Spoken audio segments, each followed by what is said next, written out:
The next question, the member for Waterloo. Thank you very much, Mr. Speaker. My question is to the Premier. On Friday, despite the lockdown restrictions in place, we saw hundreds of people deep line up outside of big box stores and mega malls across the GTA. But for small, family-owned shops on Main Street, their doors remain barred and they're just barely hanging on. Last week, the Premier told everyone that they need to get out and shop at their local shops and businesses. The problem for those businesses, though, is that the Premier shut all those businesses down with little financial support. Speaker, if you can buy shoes and books and flowers at the Walmart, then you're creating an unlevel playing field for Main Street businesses. So my question through you to the Premier, if you won't level the playing field, because clearly you've resisted that, will you at the very least provide small businesses with the direct financial support that they deserve to stay open? The member for Flamborough-Glanbrook and Parliamentary Assistant. Thank you, Mr. Speaker. And Mr. Speaker, our government recognizes that small and Main Street businesses are the backbone of Ontario's economy.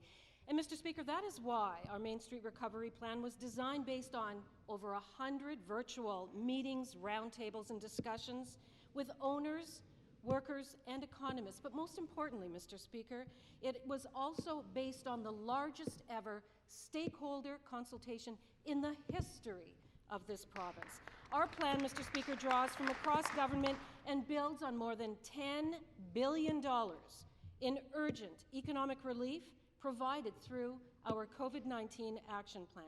Mr. Speaker, our government recognizes the importance and the role that small business plays in Ontario. And that is why we have put in place a plan that will help them rebuild, invest, and grow through the COVID-19 crisis and beyond. The supplementary question. Thank you very much, Mr. Speaker. Well, businesses don't need more consultation if you don't listen to what they're actually saying. Now, the Premier wants to pretend he's on the side of small business, but since day one of this crisis, he's done everything in his power to make things actually harder for them. He ignored their calls for rent relief instead of waiting for the feds to bail us out instead.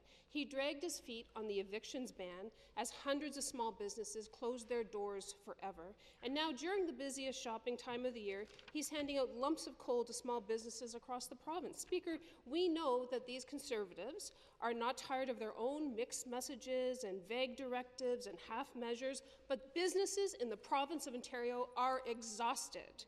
And we need this Premier to level the playing field. So when is he going to step up and ensure that small businesses get the same support this government gives to the big box stores, the big corporations, and the Premier's friends?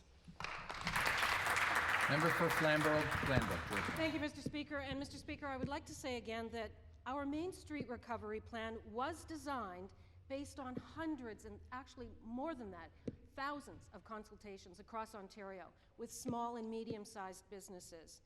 And the plan draws from across government and builds, and I have to say this again, on more than $10 billion, that's with a B, $10 billion in urgent economic relief provided through the COVID-19 action plan. Mr. Speaker, our plan includes the Main Street Recovery Act. It's a plan that will modernize the rules to help small businesses. It includes programs like the $1,000 Main Street Recovery Grant to fund PPE. It is a plan that includes the Recovery Network and our Small Business Recovery webpage. Mr. Speaker, as I've said, and as we've heard so many times in this House, our government recognizes the value of small business, and that is why we are working so closely with them to help them rebuild, invest, and grow beyond the pandemic.